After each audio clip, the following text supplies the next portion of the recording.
Welcome to What You Need to Know, the fall edition of the Canadian Polycast by the Bluesky Strategy Group.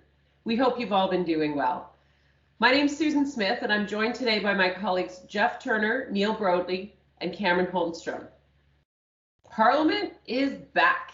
It started with the speech from the throne this week. Both the Conservatives and the Bloc have said they cannot support it, and the NDP, well, their message seems to be a little confusing. Will we see an election when the parties vote on the speech this week or in the next coming days? Let's turn it over to our team. Jeff, what do you think? Do you think we're going to go to an election anytime soon? No, I think we saw yesterday the horses got traded yesterday with the increase to the replacement for the CERB program. And I think some other measures that the NDP were looking to negotiate on. We saw Jagmeet Singh's speech after the Prime Minister's speech on Wednesday. I very much use the terminology of we're going to keep fighting for you. It's a traditional NDP line, but what you can read between the lines there is that they're going to keep fighting in terms of trying to negotiate outcomes with this Liberal government rather than standing off for an electoral contest. Well, Cam, Jeff has referenced the NDP and Jagmeet Singh. There seems to be some wavering there. They're going to extract what they can out of the government. Do you think they'll actually topple them eventually? Well, this government's not going to stand forever. At some point, someday, we will have another election. That's the beauty of democracy. But I don't think it's going to be anytime soon. And I think part of it is that there wasn't really anything in this throne speech to take it down over. There was no poison pill or offensive item that was going to force the NDP to vote, hold their nose, or go to an election. This was a speech that was designed to pass, and that it will. While the NDP gets to take credit for some, for some wins in it, where they've actually gotten some results for people. They're very much in the mode of what we saw back in the mid-2000s between Mr. Layton and Mr. Martin at the time, dealing to try to keep a government going while at the same time getting results. But when it comes to when the next election comes, I think the big thing is here, I think this week haven't seen BC go to an election as COVID numbers start to spike. I think that really put a pause on some people this week. I think no one wants to be one caught holding that bag, being in an election while a spike comes and seeing what the public does with that. BC's put themselves in that position now. Saskatchewan will be going there, but they don't have a choice. They had to go to an election. The fact is that this government can govern for another 2 years, 3 years if you can make it work, but there's no urgency to go. And I think the idea of forcing yourself into that campaign now held much more risk than anything else. Well, thanks, Cam. The Conservatives seem to have a different approach, Neil. Candice Bergen one of the deputy leaders, was out right away saying there was nothing in this speech. It was like she hadn't been in the room from my perspective. She said there was nothing in it for ag, there was nothing in it for workers, there was nothing in it for middle-class Canadians, and maybe she had a different document than the one I heard the Governor General run. And then Erin O'Toole was out after the Prime Minister spoke this week, and again saying they will not support the speech from the throne. So does Erin O'Toole want a snap election? I don't know whether he wants a snap election. I think Justin Trudeau might want an election this fall, but I don't think anyone's going to an election this fall. Mr. Trudeau, I think, is in an enviable position right now. He's got fairly good numbers. There hasn't been a sharp spike in cases, although that might be coming. And there's been no, as my parents used to say, the cows haven't come home yet on the spending that's happened over the last 6 months that was warranted, but the bills haven't come home to pay. So I don't think Mr. Trudeau necessarily wants to wait for the spring for an election, because spikes in infection rates and more spending and a worse economic situation would make it unpalatable in the spring. So I think he'd rather go sooner rather than later, but I can't, to Cam's point, I can't see anybody pulling the trigger on an election this fall. Right. I think Canadians would be very uncomfortable, mightily uncomfortable, if politicians were at their doors and not being seen to be focused on the issue at hand, which is both on the federal level, making sure the economy gets kickstarted and restarted, and at the provincial level, the principal thing obviously is the healthcare, but education. That's tremendously preoccupying families, about kids in school or kids learning remotely. It's been a big challenge, not to mention for small businesses. On that note, in terms of economic recovery, fall fiscal update. We have a new finance minister. It will be the first for her, Minister Chrystia Freeland. When do you expect her to present it? And based on what we know, do you think it'll be more measures to help Canadians through the pandemic, or do you anticipate a couple of surprises? Jeff, I'll throw to you on that. I mean, I took notice yesterday that some of the COVID-related spending measures are on the table now with Parliament, and they will be voted on before this fall economic update comes out. My best guess on timing would be that they probably try to stick with the traditional mid-November date. It's just a part of the cycle normally. Gives a little bit of time for that speech for the throne to wind its way through the vote, as we've already talked about, and then gives the government a little bit of runway to sort of set the stage for what's going to come in that document, both on the fiscal impact of COVID as an update from the July numbers that we saw from the previous Minister of Finance, Bill Morneau, strictly about the impacts of COVID on spending and on revenue. That's going to be a very important update that's, I think, required this year.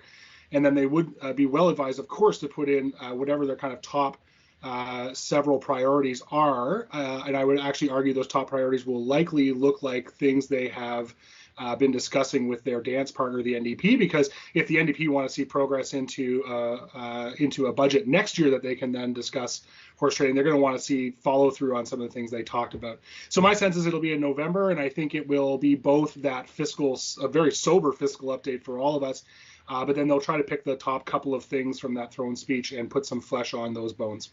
So that changes the game, right? A little bit, Cam. A fiscal economic update is not something you vote on. That's a report from the government on kind of the state of the nation's finances.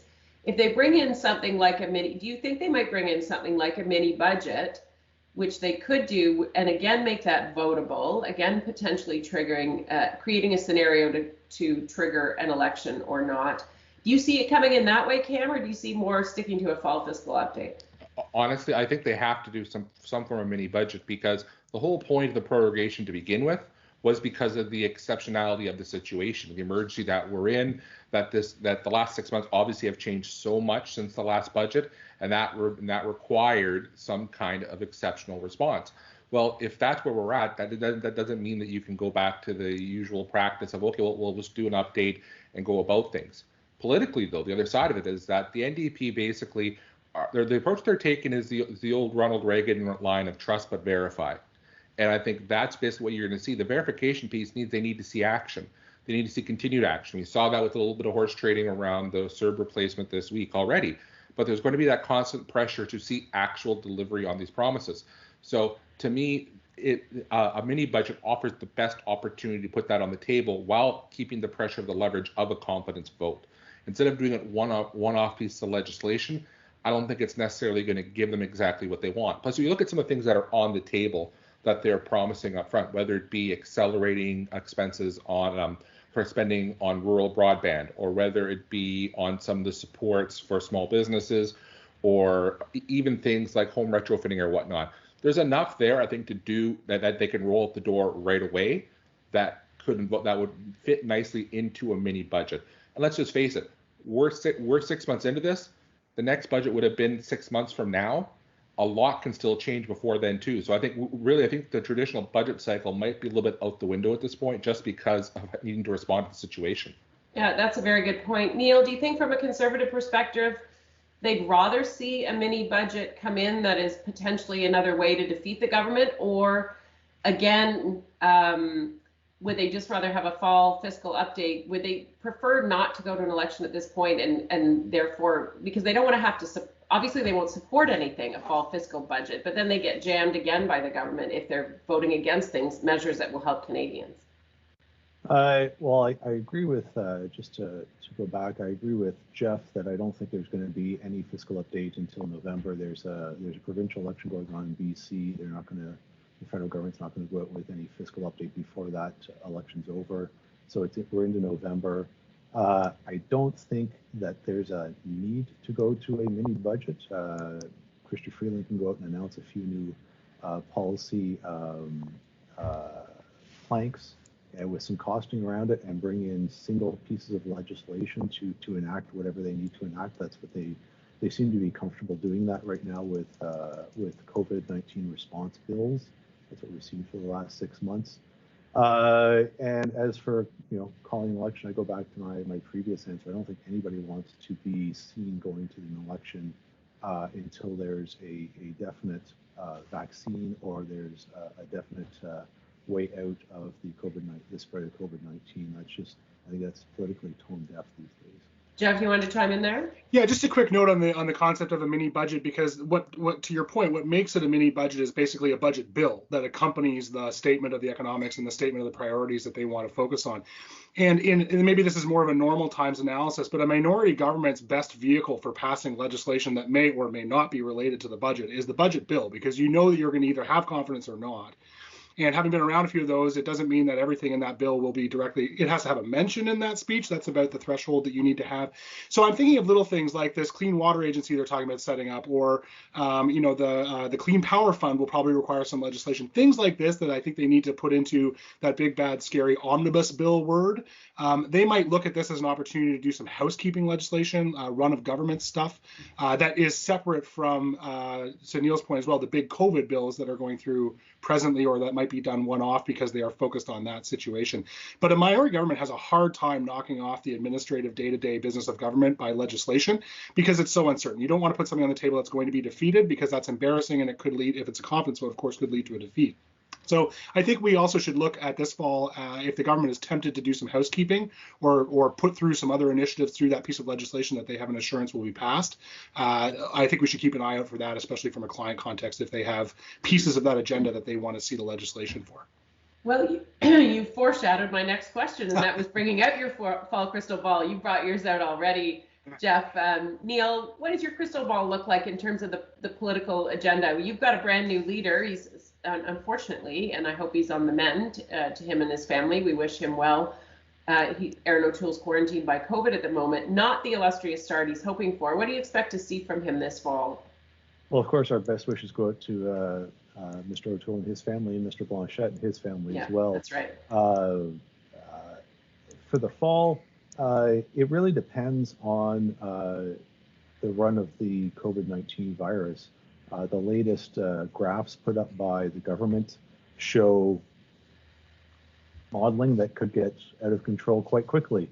And if that does happen, what's the old adage, events, my dear boy, events. All of the good, we saw a month ago coming out of when the Liberals prorogued Parliament, there were big smiles, and there was going to be an activist agenda, and it was going to be Liberal manna falling from heaven when they come back to the House of Commons, and people would say that the speech from the throne was a tame event. A lot of the stuff contained in the speech from the throne is stuff from the 2015 Liberal platform, still yet to be enacted, because the two or 3 days leading up to the speech from the throne was the graph that we all saw Theresa Tam put out, that without real consequential action, COVID-19 could take off again. So when you're talking about what's going to happen a month from now or 2 months from now, I don't think anybody can see clearly through the crystal ball, because everything is going to be seen through the lens of COVID-19. I would also put out that the speech from the throne had as its first item of business the response to COVID, and everything follows from that. Mm-hmm. If you don't get testing done, if we don't get a vaccine, you can't, getting kids back to school is not going to happen if there's not rapid testing. Getting child care program is not going to happen if there's no testing or vaccine. So everything really falls, COVID-19, for better or for worse, is the elephant in the room. We don't know what it's going to do between now and October, November. Right. No, it certainly, the uncertainty of it continues 6 months in. Cam, with that lens on it, how do you expect the NDP? And Neil, I would point out that that's a very pragmatic response that you've given, right? I mean, and it's a nonpartisan response that you've given, in the sense of the business of COVID should be nonpartisan. Do we think our politicians will be able to adhere to that in the House of Commons? Cam? Honestly, so far they've done well, but you're starting to see that fray. And when you're starting to get into the details, like Neil mentioned testing, obviously we are seeing pressures when it comes to funding of testing. We saw 4 provincial premiers coming out looking for major transfers of funding to pay for it. And we're seeing the knock-on effects in the provinces of that lack of testing. There's a story out this morning about how the local French Catholic school board in Ottawa is short 90 teachers a day right now because their supply pool is drained because they don't have the staff, and because they're having staff go out, having to get tested and not be able to get back in the classroom in time. So you're starting to see systems break down, and this is going to continue. Another elephant in the room that I want to throw out there, and it's one that I think that unfortunately, again, as Neil's quote about events, this is going to be something else I don't think we can avoid being in the situation either. And that has to do with our American neighbors. We're seeing some very ugly, disturbing things going on right now. Like, let's just face it, we just saw an American president go on national TV 2 days ago, refusing to pronounce that he will ensure a peaceful transfer of power if he loses.